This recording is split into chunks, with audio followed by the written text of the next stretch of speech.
3. Good morning, everyone. My name is Julia Klumb, and I am the Graphics and Exhibits Manager at Zoo Miami. And I am joined today by Heather Keenan, who is our Chief of Animal Science at the zoo. And we're going to talk about all of the adorableness happening right now at Zoo Miami, which is all of our baby animals. Yes, absolutely. We have so many baby animals right now. Usually we have a couple of really great months where all of our animals are giving birth. And there's so much like babies all over the place at the zoo. Why is that? Why is it just kind of at this time of year? Well, a lot of animals have different seasons where they give birth, and usually you start in the spring, when the weather is nice, and going into the summer, and that's when typically all the babies are born. Not every species, but a majority of our species can give birth at that time. So that's why we are where we are right now, with just having a tremendous amount of babies on, zoo grounds, and we're really excited about it. And of course, just in time for the summer and everybody to come out and visit us. So we do have quite the boom going on. Exactly. So everyone loves baby animals. I think we love baby animals probably a little bit more than most people love baby animals, just because we just love them. They're just so cute. But everyone loves baby animals, especially our guests. So it's really great to be able to have a lot of these animals out on exhibit. For example, our giraffes. We're going to attempt to name all of the baby animals at the zoo right now, which we're really sorry to all the keepers that we forget some of your animals, because we might forget some birds and we might forget some snakes and some reptiles. Yes, we're definitely going to forget. So many birds and reptiles and things born every day, like something like 40 eyelash palm pit vipers. You're talking about a lot of reptiles and birds lay multiple eggs, especially our reptiles. So like you said, 40 eyelash palm pit vipers. Eyelash palm pit viper. It's really hard to say that fast, by the way. Yes, I tried. It was really hard. I couldn't do it. All right, so we're going to start. And Tommy, if you want to pull up the pictures of these animals as we go down and try to remember all of them. So the first one, I know that we have the easiest one. These animals are out every day, is our giraffes. We have 3 baby giraffes right now. Yes, you can see our 3 baby giraffes on their habitat every day. We have 2 males and 1 female, and one of our males, the first one that was born, was actually much larger than our others. So he came out, like you said, I think you've said before, they are our guest favorite. And when you have a 6-foot-tall baby, which actually doesn't sound very baby, but for a giraffe, that's very small. And he came out at, I think, 180 pounds, I believe.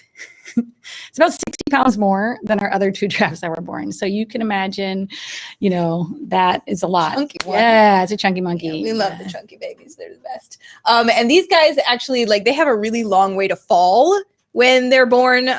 They're 6 foot tall, so they're probably falling 7, 8 feet, 9 feet sometimes, and have to get up pretty much immediately after they're born, because they got to be ready to go, right? In the wild, they've got to be ready to get up and run if they need to, if there's a predator around. Absolutely. Baby animals in the wild, a lot of them do not have the luxury of mom carrying them around, as a helpless newborn. So an animal like this, that's going to be out, that's very vulnerable to a predator, they have, usually an hour or so is a good time for them to stand up, maybe a little bit longer, but they have to be ready to go. So they are pregnant for a very long time, because they have to fully bake that baby. It's 15 months. It's got to be all the way ready to go all the way ready when it comes out. So imagine you being pregnant for 15 months. That's really, really I think some of the longer ones are elephants are pregnant for over a year. 2 years. 2 years. 2 years that they're pregnant. And giraffes are over a year, 15 months. That's a very long time. Yes. Our other baby, mothers would not. Our human mothers would not want to be pregnant that long. I don't like 9 months. I would know, but no, I probably not. I wouldn't either. The other baby animal that we have, which was made a big splash, was our baby tiger. We have baby Sumatran tiger right now. Yes. And her name is Nadari. Every single time I get that wrong. Yes. And there is the tiger falconer with Nadari. Nadari. I will never get that right, apparently. And she's the cutest thing ever. She just passed her swim test. Yeah, so this was actually a photo from the day we took her out to the habitat to make her, debut in the pool and make sure she could swim. And we call it our swim test because we have a very large habitat. I think a lot of our guests have been, able to see the tigers out in there, but there's a huge moat around. It's full of water. So we want to make sure that our tiger is able to swim and get out of the water so that, it's absolutely safe for her. And this was her first day out. She looks super excited. And so that day was really fun because she went in, she swam like a champion, no problem. And then she was so excited that the swim went great. And then she ran and jumped into the moat off the back of She wanted more swimming. So much swimming. Yes. So she definitely can swim. Yes. Keepers went down and collected her, took her back inside. She was exhausted after that. It was a long day for baby. Yes. Nadari. Yes. Nadari. Yes. Still did it wrong. And Ron covered the whole thing. He did. He got some amazing pictures. Amazing pictures of our little Sumatran tigers. So if you didn't know, also Sumatran tigers are largely aquatic. They don't spend their lives in the water, but they're one of the only felines that actually enjoy swimming. So if you come to the zoo, you may see our tigers in the moat, swimming around in the moat. They're not stuck down there. They do that purposefully. No, they like to swim around, and they can come up on them. There's an embankment on. Yes, the there's a series of steps and rocks back there for them to be able to climb out, and they choose to go in there and cool off, just like most of us would like to during the day. Yeah, I'm jealous of them sometimes. And Nadari, we actually selected her name through a very special way this year. We set up the naming of her. We had 3 selections, and it was for our guests to be able to participate online. And we've done different contests before where our guests can help us name the tiger or whatever baby animal we happen to, want to have assistance with. But this one we did purposely to help raise money for tiger conservation. And so our guests were able to go on to the website and cast a vote with every dollar that they donated. And Nadari was the most popular choice. That's awesome. So she was chosen by the people. What does it mean in English? Yes. What does her name? It means full moon. Full moon. So cute. Our next baby animals, we've got 3 North American river otters. Yes. Right? Yes. Cute little nuggets. So adorable and small. Yes. Now when they were born, there they are making their first debut out on the habitat. And so the baby otters, typically they're born in their nest box and they're in there for a few weeks. Their mom does not bring them out. And then when she starts bringing them out, she makes sure she teaches them how to swim. So these guys know how to swim. So they know how to swim now. Yes. So when they came out for the first time, they have a pool, behind the scenes that the mom checks them out, make sure they're all good. And then she brought them out onto the habitat. So now our guests can see them. They're outside where the guests can view them through the Florida Mission Everglades exhibit through the windows. And they're pretty adorable. They're little buoys. They're so floaty. Are they really floaty? I actually so haven't floaty. seen them out yet. They're so I'm dying to go over there. I haven't actually just walked over. You just can't see it. I just haven't had time. But I know that they are a huge fan favorite. So if you've gone through Florida Mission Everglades, if you go down into what we call the Crotter area, because it's croc on one side, otter on the other. Crotter? Yeah, it's the Crotter Bridge. Everyone calls it that. Well, this is new to me, but we all call it the Crotter Bridge. There's croc on one side, otter on the other side. If you go down there, you can actually go underwater, and you're actually eye level with the North American river otters as they swim around. There's a slide that goes through the water, so you can slide on the habitat. I think we have a picture of an even smaller baby otter. I do. I don't know if Tommy, you can find it. Do we have it? Like a tiny little otter. It's when they were just born. Yes, they're so cute. Nope, that's another one of them with mom. Yep. And then we have another one that's even cuter somewhere in there. There it is. Yes, that's a neonate exam. That little tiny thing. And we do neonatal exams on all of our baby animals, correct? Pretty much. I think as a general rule, we try to do a neonate exam on all of them if it's possible. Not everyone it's possible for, but we try to. Got it. And that's just to make sure that everything is working properly and the way it should be. Yes. For all of our baby animals. Yes. We also named the baby otters after their parents. So their parents are Edison and Zinnia. And so we named our 2 male baby otters, Darwin and Newton, because they're from the scientists. And then Zinnia's, after the mom, our female is named Briar. Briar. He's a flower. I didn't know that. I learned things today. I know. They're adorable. They are. All right. Some of our other baby animals. We've got some antelope. We've got oryx and addax. Yes. We usually always have antelope. Oryx or addax. Yeah. Yes. Oryx or addax. And Zoo Miami. I'm going to slow this down and speak properly. Zoo Miami has a really successful antelope program. We do. We've had a lot of success in the past in breeding a lot of endangered antelope species. Our climate is actually really well suited for antelope species. And the water basically just kind of sifts out from the habitats, which is helpful to their hooves, right? Our habitats, we're on a pine rockland. Yes. So we don't hold a lot of water. And so it sets up very good condition for these guys and for breeding. So this year we had one addax and one oryx born. We have several other antelope species. So every year we might have more addax and oryx born because it's really, these guys are excellent, at what they do. Yeah.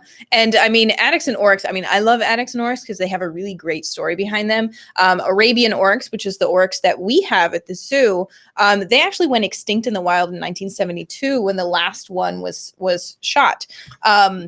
Zoos banded together back in the day and decided that they were not going to let this animal go extinct. They then created a reintroduction program, reintroduced that species into the wild, and there are now five stable populations of Arabian oryx out in the Arabian desert, which is awesome. Addax at some point possibly might need another reintroduction program, so that's a possibility on the horizon, but it's really great to be able to have baby addax and baby oryx so that we can kind of continue the species for these guys. Yeah, absolutely. That's a lot of our species. We have a breeding program through the AZA, which is the Association of Zoos and Aquariums, for the species survival plan, to make sure that these species are going to continue on. And so some of the other species actually that fall into that is our Somali wild ass, which always gets a lot of giggles from the kids out there when they go to see, oh my God, I can say this word. It's actually on a sign. So we have a picture actually, I think, of one of our Yes, we do. There's the little baby Somali wild man. They're so cute. They look like combinations of like zebras and donkeys and horses. Yes, they kind of do. They're strange little creatures, and they're so pretty though when they're out there. And our baby is one baby, and then we have 3 adults, correct? Yes, that sounds right. Mostly correct. Yes. Some of our other babies. Let's see what else we can remember. So we got Ornoco Crocs. We have so many Ornoco Crocs. That was a really, really cool birth that we had. They're not births; they're hatches. They hatch out of eggs. So there they are. And these guys are really interesting because they will eventually be going somewhere interesting, right? Yeah. Well, our goal here with these crocodiles is we are trying to. We've hatched them out in the expectation of being able to release them into the wild and send them back to Venezuela. So I think that, that's something that we're really excited about, because, that is the goal of conservation. If we're able to, re-release animals back into the wild so that we can help the population there. So these guys would be going back to Venezuela. Going to Venezuela. They've never been there. Other than that, we've got some Red River hogs that were just born. Yes. 3 Red River hogs are adorable. The little hoglets. They have such pretty eyes too. We got some pictures of them there. Look at them. That's at their neonate exam as well. So a lot of times you'll see when you're seeing Steph hold them, they're getting their neonate exam for the first time. And look at them with their little 3 little pigs. Little feet. Yes. They have the most beautiful blue eyes too. And their color markings are really pretty. They are. So Red River hogs are really interesting looking pigs. They're red, obviously Red River hogs. And they have the ears, which have these little ear floofs that come out of their ears. Are so little cute. whips. As babies, they look completely different than what they do as adults. They look like little watermelon babies, actually. Yes. And then when they grow up, they become fully red and then have white stripe down their back and then the little floofs on their ears. And they're so cute. They look like court jesters to me. Like with the little hat. Their little ears. That's what they look like to me. Ear whips. We also have a baby rhino right now. Oh, yes. Yes, baby black rhino. That is, look at that. He's so Look at that little man. Oh, he's so cute. I can't with him. I just can't. He's usually out on habitat with his mom. Yes. So we like to, we affectionately refer to him as little tank puppy. He's so cute. I mean, he comes over and interacts with his keepers and then give him scratchies on his face and neck. He's interested in, interacting with us. But he also loves being out on the habitat with his mom. I think we have a picture of that as well. And, babies all are energetic. So sometimes he's out there with mom. Oh, look at his little tongue out. It's adorable. And he gets really excited and he does like little zoomies and runs around the habitat. And then he's like, where's my mom? And then he runs it back over and stands next to her and he's like, And his mom, Cersei, is actually a really, really good mom. She's a great mom. She's had another calf before. That's her fourth. Okay. Yes. And she's just such a good mom with him. You should see them out there. Well, you can when you come to the zoo. Yes. We just on the it's really good if we, a lot of times we recommend people come earlier in the day because at least to start your day because it's cooler out and a lot of the animals are up in the morning and walking around and then later in the day it gets warmer. So then they're typically like under the trees and trying to taking a nap. Yeah, get a little nap time, Yeah. which is what I would love to do with my afternoon. Absolutely. And so morning's really good and you'll see him very active running around. Our other baby rhino, who's not a baby anymore, but to me she's a baby because I love them, are greater one-horn rhinos. We have Sarita, and she's our baby greater one-horn rhino. She's 2 years old now, which is still a baby. She's almost as big as her mother. Almost as big as her mother. Yes. You'd think there's two full-grown rhinos out there, and they're not. She's still a baby though. But I love greater one-horn rhinos. They're my favorite animal. So other baby animals, we have a marabou stork. That's a bird. Yep. We have, like we said before, eyelash palm pit vipers. Lots of birds. We've got a cassowary. We have a baby cassowary. We have a picture of him too. He's a little floofy guy. His name is Gannicus. And we hatched Gannicus at the zoo. And he is he looks very different than he's going to look as an adult. Yes. Actually, he's a little guy. And he's, working very well with his keepers, interacting with them, following around. But one day he's going to get to be huge and have, the crest on his head. And cassowaries are dinosaurs. They are birds are descendants from dinosaurs, but cassowaries are one of those animals that you look at them and you're like, I understand. They have a claw on their feet that's probably about that long, a crest on the top of their head, beautiful colorations when they're older. So they get to be black and their faces are kind of like this iridescent purple, blue, green color. They're just absolutely beautiful animals when they're older. I mean, he's pretty cute right now too. I mean, he's adorable. Little brown. And he always looks forward to interacting with, his keepers when they come over in the morning. You go over there, he's chirping. He's like, please, somebody come and interact with me. He's adorable. And he goes out and sees a guest as well. And he's just really people oriented. And he is pretty adorable. So you can go and see him. He's in our Australia section of the zoo, over by the koalas and the tree kangaroos. And he has his own habitat over there. Yes. He's definitely adorable. And then I think we have a spoonbill hatch. Oh, we do. We have a spoonbill. What else do we got? Let's see. Crebo snakes. We have some Crebos. There's very cool snakes in our Amazon and Beyond section. And then the best baby, we saved it for last because whose favorite is he? Well, we're never supposed to say who's our favorite. No, you're right. But I just said the Cerrito was my favorite. Oh, yeah. So, that's we don't have favorites. I'm the favorite. Sometimes. Yeah. We have Ziggy! This is Ziggy. Ziggy is our giant anteater. And Ziggy has a really special story. We actually found Ziggy one cold morning. So it was the coldest day. It was like the coldest day of the year. It was, I think, the coldest has been. It was one day in December, and we check on our animals every day, see how they're doing. We knew his mother, Laura, was pregnant. And when we went to go check on him or her, we saw Ziggy in the enclosure with his mom, but in the corner. She wasn't taking care of him. So it was very cold. We didn't know what was going on, but we immediately pulled him out, took him to the hospital to make sure that everything was okay. And after a couple days, we made sure he was stable, and then we brought him back to reintroduce him to his mother, because in most cases we would really prefer that their mothers do their normal thing and take care of the babies. But she was not at that point interested, so since she had abandoned him, she really didn't want him back. Oh, there's me and baby Ziggy. So we then stepped up to the plate and said, okay, well, we're gonna hand raise Ziggy and give him his best chance for survival. And God, look at his little belly. He's so cute. So we had a team. First, our veterinary staff took care of him for a couple of weeks. He had to be in an incubator. He was just a tiny little guy. I mean, so small.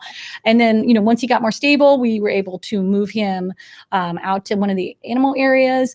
And then the whole time we started working 24 hours a day taking care of him. I mean, and how many times did you have to feed him? It was like every 2 hours. hours. Oh, yeah. Right? I mean, when you have baby animals, you're working long hours, and it's okay because it's totally worth it. Baby animal. I know, we're all like, I'll come in at 11. I'll come in at 6 coming to feed Ziggy. What's it, 2 a.m.? We'll all do it. And so we started, rotating. We called it Team Ziggy. Took a group picture with Ziggy because he's so cute. And he's really, blossomed into quite a fabulous guy. I mean, he went from being able to sit on your lap to now he is about 35 pounds. He's a big boy, and he will cover your whole lap if he tries to sit on it.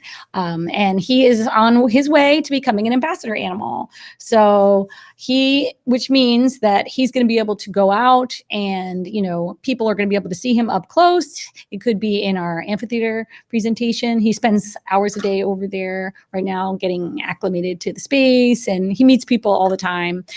He's really quite a little joy, a bundle of joy. And speaking of the ambassador team, so at Zoo Miami, we have an ambassador program, an ambassador team, which consists of our Critter Connection animals and our amphitheater animals. And they're a little bit different than the rest of the animals in the park. How is that? How is it important to have an ambassador team and for Ziggy to be on that team?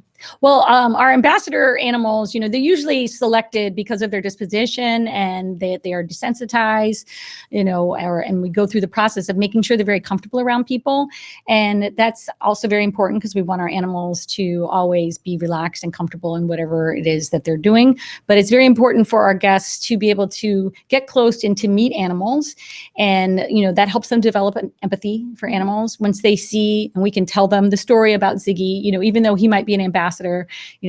Anteaters, they're very powerful animals. And when you see him and his giant claws, then we can explain, what he does, with his, little body and how he, would normally be out in, the wild, his species. But then he also makes a connection with people. And so that people can know more about, these animals and really think of, now what can I do to help them? I've just made a connection with an individual animal. Exactly. So it's a little bit less like, that's an anteater. That's not just an anteater. Yes. That's Ziggy. Yes. And I care about Ziggy. And you get to learn a little bit more about their stories and who Absolutely. they are and the differences and the uniqueness of those specific animals. And not only that species, but also that particular individual. Because as zoo professionals, we understand, and I think everyone that is at home that has a dog or a cat understands that each animal is unique. They have personalities the same way that people do. Yeah. And different species have different dispositions, but then within that species, each animal has a very clear personality. And that's one of the things that makes ambassador animals special also, is that they have the personality that really shines when they're able to kind of be the ambassador for that species and be out on stage and meet people.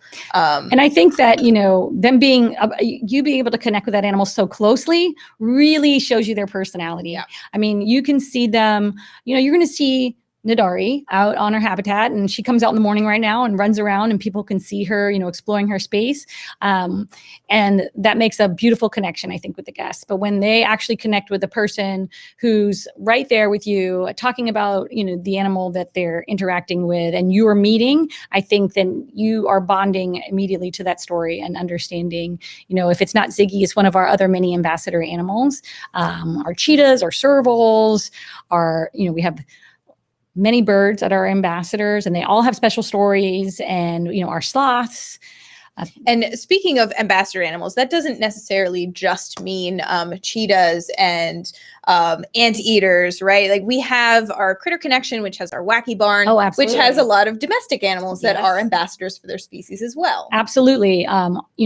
We cover all the range. We don't just have, larger mammals. We have tiny little snakes, and we have hedgehogs, and we have, we used to have toads, but we don't have toads anymore because toads are adorable, but they're the hardest thing to. Would you like to see a toad? People want it to launch on your face. But we also have glass lizards. We have, all types of different reptiles as well.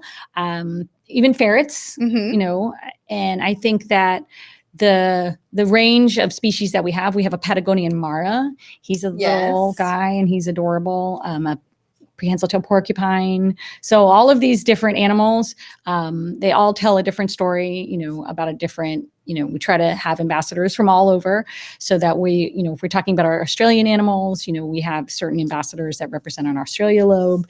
And a lot of them have special stories, and our domestics are just as important because, people also want to be able to get up close to other animals and meet them. And we have goats, Nigerian dwarf goats. We have lots of mini animals. Yes, lots of mini animals in the Critter collection. We have a mini barn, mini animals, everything that fits in there. We have kuni pigs. We have miniature horses. Yes. And we have a miniature zebu cow. Milkshake! She's the smallest cow. She is. She brings all the boys to the yard. So she is super adorable. And but that's not the only thing. We don't just have mini animals. We also have camels. We have dromedary camels. We have dromedary camels there. Yes. So you can interact and feed the camels as well. Yeah. And so those guys are also great ambassadors, to be able to get that close to a camel. And actually camels are one of my favorite animals as well with their lips. Me too. Super soft. Yeah, I used to work the camels, so there's a special part in my heart for camels. I love them. Training is a big part of our ambassador program as well. Yes. Well, actually, training is a part of all of our animals' lives at the zoo, and ambassadors especially, because we use operant conditioning with our animals. So we train them through positive reinforcement. And that is to get our animals to voluntarily participate in their own care, whether it's healthcare or if it's participating in, a presentation. We want our animals to have their own, choice to participate. Exactly. So all of them make the decision. They make the personal choice of whether or not they want to participate in everything that they're doing. Absolutely. And that can be things like getting voluntary vaccinations. If we can, we also train them, our elephants and many of our other animals give voluntary blood samples. It's a lot easier to care for a, 12,000 pound animal if they voluntarily participate, and it's less stress on them as well. And that's what we're all about, is making sure they have a healthy, stress-free life, as much as possible. And that goes from every single little animal all the way up to our largest animal. So, we have a lot of baby animals at the zoo right now. Some of them are out on their habitats right now. We do have some that are behind the scenes. They're being taken care of by their keepers. Yes. For example, the Orinoco Crocs are now not out on the habitat. No. They're being taken care of behind the scenes by their croc experts. Yes, right? Absolutely. What other animals that we have that are behind the scenes? We've got... we have a bird brooder, and that's where we hatch out all of our baby birds. If they're not being parent reared, then they're hatching them out there. And so the ones that are on exhibit are tigers, giraffes.